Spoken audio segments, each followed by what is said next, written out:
बागेश्वर धाम के पीठाधीश्वर धीरेंद्र शास्त्री पर एक बार फिर जहरीला बयान सामने आया और इस विवादित बयान को एक मौलाना ने दिया है जिनका नाम है शहाबुद्दीन बरेलवी। हैरानी की बात यह है कि बाबा बागेश्वर पर विवादित बयान की नई सीरीज में मौलाना ने धीरेंद्र शास्त्री की तुलना पीएफआई यानी पॉपुलर फ्रंट ऑफ इंडिया संगठन से की है। पीएफआई की तरह बाबा बागेश्वर पर प्रतिबंध लगाने की मांग की है। ऐसे में सवाल खड़ा होता है कि क्या मौलाना पीएफआई से जुड़े सच को जानते हैं? क्या उन्हें पीएफआई की हकीकत पता है? और अगर नहीं तो इस रिपोर्ट के जरिए हम मौलाना को पीएफआई के अतीत से रूबरू कराएंगे। धीरेंद्र शास्त्री जी कट्टरपंथी विचारधारा की वकालत कर रहे हैं और लोगों को कट्टरपंथी सोच के लिए उग्र कर रहे हैं। बाबा बागेश्वर के खिलाफ एक बार फिर मौलाना शाहुद्दीन ने जहर उगला है। धीरेंद्र शास्त्री के खिलाफ ऑल इंडिया मुस्लिम जमात के प्रमुख ने अब तक का सबसे विवादित बयान दिया है। वो ये कि धीरेंद्र शास्त्री और पीएफआई में कोई फर्क नहीं, बाबा बागेश्वर कट्टरपंथ को खुलेआम बढ़ावा दे रहे हैं। धीरेंद्र शास्त्री जी कट्टरपंथी विचारधारा की वकालत कर रहे हैं और अपनी यात्रा के दरमियान वो लोगों से कह रहे हैं कि तुम कट्टर बनो, कट्टर रहो, कट्टर सोच पैदा करो। धीरेंद्र शास्त्री जी की ये शिक्षा समाज को किस तरफ ले जा रही है?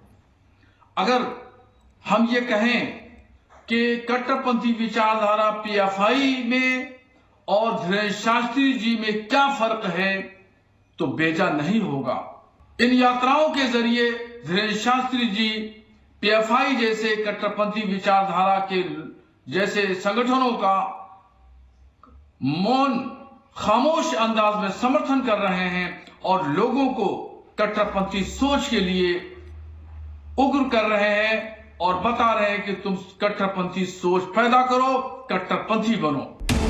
हिंदुओं को एकजुट करने के लिए यात्रा पर निकले बाबा बागेश्वर ने 2 दिन पहले एक बयान दिया था और इस बयान में साफ और सीधा ऐलान किया कि कट्टरता का जवाब कट्टरता से ही देना पड़ेगा। पहले मोहल्ले को कट्टर हिंदू मोहल्ला बनाना है, फिर ग्राम को कट्टर मोहल्ला बनाना है, फिर जिला को कट्टर जिला हिंदुओं का जिला बनाना है, फिर राज्य को कट्टर हिंदुओं का राज्य बनाना है, फिर भारत देश को कट्टर हिंदुओं का देश बनाना है।